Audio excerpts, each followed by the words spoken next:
Welcome back. Break पर जाने से पहले बात कर रहे थे आज के मैच के हवाले से, जिसमें इंडिया ने न्यूजीलैंड को शिकस्त दी है और अब सेमीफाइनल होंगे, 2 सेमीफाइनल होंगे, उसके बाद फाइनल होगा। लेकिन कुछ यूं है कि शायद ट्रेविस हेड वर्सेस इंडिया नज़र आ रहा है, यानी कि ऑस्ट्रेलिया की जानिब से जब भी मुकाबला होता है भारत के साथ, ऑस्ट्रेलिया वर्सेस भारत, तो उसमें ट्रेविस हेड बहुत आउट ऑफ बॉक्स परफॉर्म करते हैं और उनकी परफॉर्मेंस बहुत ज़बरदस्त होती है। शायद अब भी ऐसा ही लग रहा है कि वो कोई अच्छी परफॉर्मेंस दे पाएँ और उसके नतीजा में इंडिया इस टूर्नामेंट से आउट हो जाए। लेकिन इतना आसान नहीं है। इंडिया इस पूरे टूर्नामेंट में आउट ऑफ बॉक्स परफॉर्मेंस कर रहा है, बहुत ज़बरदस्त खेल रहा है, इतना आसान नहीं है उसे साइड पर करना। अब बात करेंगे पाकिस्तान क्रिकेट पर। हमारा पैनल हमारे साथ मौजूद है। आज सारा दिन ये खबरें चलती रही, बल्कि कल से ही ऐसा चल रहा है कि चेयरमैन पीसीबी मुलाकातें कर रहे हैं। मुलाकातें किन से हो रही हैं और वो कौन हैं जिनको मुलाकात के लिए बुलाया गया है? क्या वाकई में वो तमाम प्लेयर्स जो आए हैं वो सब के सब मेरिट पर उनको बुलाया गया और मुलाकात के लिए? यानी कि जो पीसीबी की ऑफिशियल स्टेटमेंट है उसमें वो मेंशन कर रहे हैं कि हमने जो हमारे जो परफॉर्मर हैं, यानी कि जो डोमेस्टिक के परफॉर्मर हैं, जो खुद पीसीबी ने प्लेटफॉर्म रखे हुए हैं कि यहां पर आप परफॉर्म करेंगे सो आप पाकिस्तान की टीम और स्क्वाड का हिस्सा बन सकते हैं और आपके लिए पाकिस्तान क्रिकेट के कौमी सतह पर दरवाजे खुल सकते हैं। तो अगर उन प्लेटफॉर्म पर जिन्होंने परफॉर्म किया है, क्या वाकई आज की मुलाकात में वही थे? इसी सवाल को लेकर शुएब जट साहब से आगाज करेंगे। शुएब, सबसे पहले तो सवाल यह है कि सर, आज चेयरमैन पीसीबी से मुलाकातें हुई कुछ प्लेयर्स की और पीसीबी ऑफिशियली कह रहा है कि जो परफॉर्मर हैं उनसे मुलाकात हुई है और उनकी बातें सुनी गई प्लेयर्स की, उनको फ्यूचर के कुछ प्लान दिया गया, ये वो सारा कुछ। वाकई में ये वही प्लेयर्स हैं जो परफॉर्म करके आए हैं सारे के सारे? देखिए लुकमान, एक जगह मुकाबला हासिल हो रहा होता है तो वहां पे आप उसे प्यार करते हैं, हसनैन हैं, आप लोग मुझे लेके चले जाते हैं और क्योंकि मैं आपको प्यारा लगता हूं तो आप मुझे भी लेके चले जाते हैं मुकाबले उसमें। हालांकि मैं तो उसका गेट भी क्रॉस करने के काबिल नहीं, लेकिन आप ले जाते हैं और आप जाके जो वहां की बॉस होते हैं, आप उनके जरा करीबी होते हैं, आप कहते हैं ये बच्चा सबसे ज्यादा खूबसूरत है। यही पाकिस्तान क्रिकेट के साथ चल रहा है कि जो इस टाइम वहां पे एक टोला काबिज है, बल्कि बहुत अरसे से काबिज है, वो जो उनको अच्छा लग रहा है वो परफॉर्मर है। जो मैच में परफॉर्म कर रहा है, जो इवेंट में परफॉर्म कर रहा है, वो परफॉर्मर नहीं है। आपको मोहसिन नकवी की वो स्टेटमेंट याद होगी जिससे बड़ा फिर वावेला मच गया था कि अब पाकिस्तान क्रिकेट बोर्ड की सिलेक्शन एआई से होगी। उन्होंने कहा कि हम कंप्यूटर बेस्ड जो है ना तमाम चीजें अब करेंगे, चैट जो है ना कंप्यूटर में बता देगा और हम उसके जरिए लाएंगे। तो क्या तो इनका कंप्यूटर खराब हो गया है या वो टोला जो है उसने वो कंप्यूटर हैक कर लिया है, इनकी आंखों पे जो है ना पट्टी बांध ली है कि इनको नजर नहीं आया। आप कायदे से शुएब जट साहब का कंप्यूटर क्या बता रहा है सर, जो गलत किया है, जो आपका कंप्यूटर बता रहा है वो बताइएगा।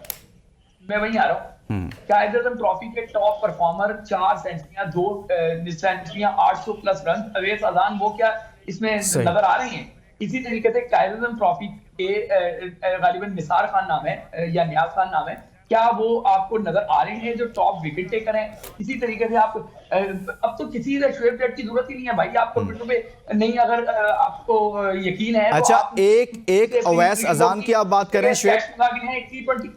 शुएब, एक अवैस अजान की भी बात कर रहा हूं मैं, और मैं अवैस अजान की भी बात कर रहा हूं, मैं मूसा खान की भी बात कर रहा हूं, निसार या नियाज, मुझे थोड़ा सा नाम में कंफ्यूजन हो रही है, उसकी भी बात कर रहा हूं मैं, और बहुत सारे खिलाड़ियों की बात कर रहा हूं, ठीक है ना। इसी तरीके से आप नेशनल टी20 जिसे चैंपियंस कप टी20 कहा था उसके परफॉर्मर के टॉप परफॉर्मर्स की मैं बात कर रहा हूं। टॉप 10 में से ले लेंगे कितने लोग आए हैं इसमें, ठीक है ना। इसी तरीके से जो आपका वनडे कप हुआ है उसके टॉप 10 में निकाल लेंगे कितने लोग आए हैं, कायदे ट्रॉफी के टॉप 10 में से कितने लोग आए हैं। मैं वही कह रहा हूँ कि इनको जो प्यारा लग रहा है वही इनके नजदीक परफॉर्मर है। बिल्कुल ऐसे ही जैसे ये बाबर आजम को पिछले 5-6-7 साल से यही कह रहे हैं कि यही सबसे बड़ा परफॉर्मर है, फिर आगे देख लेंगे क्या परफॉर्मेंस है उसकी।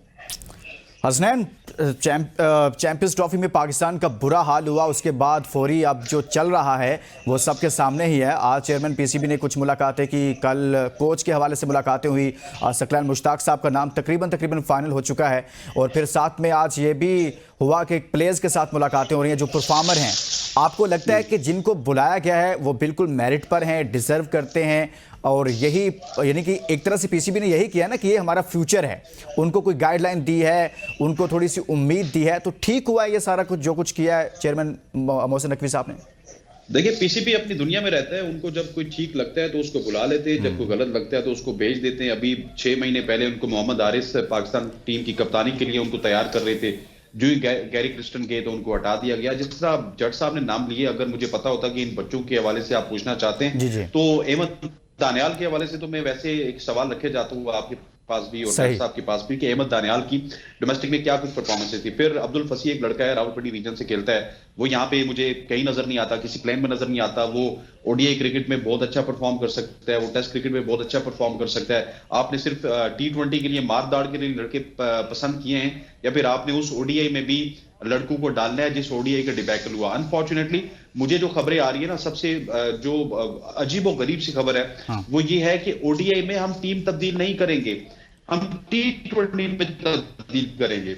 ये वही गोरख धंधा चल रहा है जो गोरख धंधा आज से 5-6 साल पहले का चल रहा है कि हम जिस फॉर्मेट में हमारी टीम का डिबैकल हुआ, हम जिस फॉर्मेट में खराब परफॉर्म कर रहे हैं, उस फॉर्मेट में हमने टीम को तब्दील नहीं करना, हमने दूसरे फॉर्मेट में टीम को तब्दील करना है। आई डोंट नो कौन से लोग चेयरमैन पीसीबी को मशवरा देते हैं, या फिर चेयरमैन पीसीबी खुद ये करना नहीं चाहते, क्योंकि मुझे लगता है कि सब लोगों की रोजी रोटी लगी हुई है और ये इन खिलाड़ियों के तर्जुमान मुझे लगते हैं। ये जो बाबर आजम है, मोहम्मद रिजवान है, शाहीन शाह अफरीदी हैं, ये इनको बचाने की कोशिश कर रहे हैं। इसी वजह से तो इस तरह के बोंडे किस्म की बातें कर रहे हैं। यानी कि आप कह रहे हैं कि आपने इंटेंशन डाइवर्ट की जा रही है। आपने ओडीआई टूर्नामेंट खेला, चैंपियंस ट्रॉफी, यानी कि पाकिस्तान उसका मेजबान था, उसमें बुरा परफॉर्म किया, लेकिन आप जो मीटिंग्स कर रहे हैं, जो मुलाकातें कर रहे हैं, जो आप एक नैरेटिव बिल्ड करने की कोशिश कर रहे हैं, या अपनी पब्लिक को बता रहे हैं कि हम कुछ करने जा रहे हैं, वो आप कर रहे हैं T20 में। वो 2026 का आगे एक कप है, लेकिन जिसमें सबसे बड़ा डिजास्टर है, जिसमें आप सबसे ज्यादा बुरे तरीके से हार रहे हैं। इवन कि 2023 का वर्ल्ड कप आपके सामने हसनैन, उसमें उस पर क्यों नहीं ऑपरेशन किया जा रहा, उसमें क्यों तब्दीलियां नहीं की जा रही? कौन है रास्ते में रुकावट? मेरा ख्याल है कि इनके जितने भी लोग हैं इनके इर्द गिर्द मोहसिन नकवी साहब के, वो मुझे लगता है कि मोहसिन नकवी साहब से ज्यादा बाबर आजम के, शाहीन शाह अफरीदी के और रिजवान के खैर ख्वाह हैं, क्योंकि उन्होंने तो जो चीज मोहसिन नकवी साहब को बतानी है, मोहसिन नकवी साहब ने वही करनी है। मोहसिन नकवी साहब अगर 24 घंटे में से अगर उनके आप रूटीन निकालें तो 8 घंटे वो सोते होंगे, उसके बाद 10 घंटे उन्होंने देने हैं वजारत दाखिला को, क्योंकि पूरे मुल्क को उन्होंने संभालना है, और 2 से 3 घंटे उन्होंने जहाज में बैठ के लाहौर जाना है, और एक आधे घंटे के लिए या घंटे के लिए वो पीसीबी के लिए वक्त निकालते हैं। तो उस घंटे में उनको वहाब रियाज जो बताएंगे वही करेंगे, उनको सलमान नसीर जो बताएंगे वही करेंगे, उनको क्या खुर्रम नियाज़ी साहब जो बताएंगे वही करेंगे। तो वो वही करेंगे। क्या शुएब आपने सुना, वहाब रियाज साहब जो बताएंगे चेयरमैन पीसीबी को वही होगा। मेरा सवाल यह है कि सर, हारे हम ओडीआई में है, बुरी परफॉर्मेंस हमारी अभी ओडीआई में, T20 में भी कोई बड़ी अच्छी नहीं है, हम T20 वर्ल्ड कप में पहले राउंड में बाहर हुए हैं, लेकिन तब अगर ऐसी चीजें आप करते तो हमें भी कुछ समझ में आता, भाई ये ठीक है, कुछ करने लगे हैं। हारते आप ओडीआई फॉर्मेट में हैं, ऑपरेशन या बातें या फ्यूचर की बातें आप कर रहे हैं T20 के लड़कों को सामने बिठाकर। सर मेरी समझ में तो नहीं आ रहा, शुएब जट साहब आपकी समझ में आ रहा? सर मामला ये है कि ये मैं आपको पहले दिन से बता रहा हूँ आपके ट्रांसमिशन में कि ये क्या करते हैं, डंग टपाओ जो पंजाबी में कहा जाता है ना, या मट्टी पाओ, ये वो वाली पॉलिसी पे अमल करते हैं। तो पहला जो इनका मिशन है, ये पहली इनकी सीरीज है, वो T20 की है। अगर ये टेस्ट सीरीज होती तो ये टेस्ट सीरीज में तब्दीलियां कर रहे होते।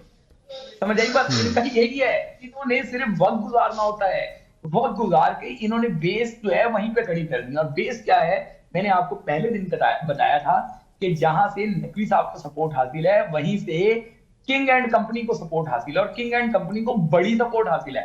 किंग एंड कंपनी में अकेला बाबर आजम नहीं है, मतलब उसके सारे हवारी हैं।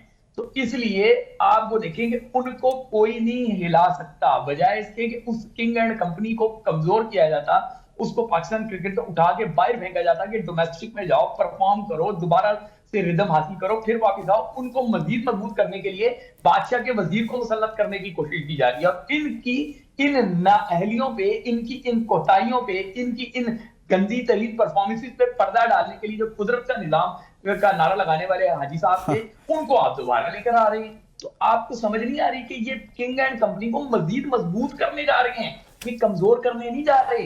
आपने देखा होगा कि जब पहले सक्लैन स्टार्ट किया तो उन्होंने एक नया ट्रेंड शुरू किया था कि वो पाकिस्तान में भी मैच होता था तो खिलाड़ी पाकिस्तान का झंडा लेकर आते थे, ठीक है ना। फिर मुझे वो चाहत फतेह अली खान का तो वो गाना बार बार याद आ रहा है, जब से मैंने ये सुना है कि सक्लैन स्टार्क हेड कोच बन रहे हैं, तो मुझे तो दोबारा से चाहत फतेह अली खान का वो गाना याद आ रहा है कि वो क्या है, एक झंडा है उसमें एक डंडा है। तो ये डंडे वाली सरकार चल रही है भाई, पाकिस्तान क्रिकेट को इसी तरह हम लोग बना रहे हैं।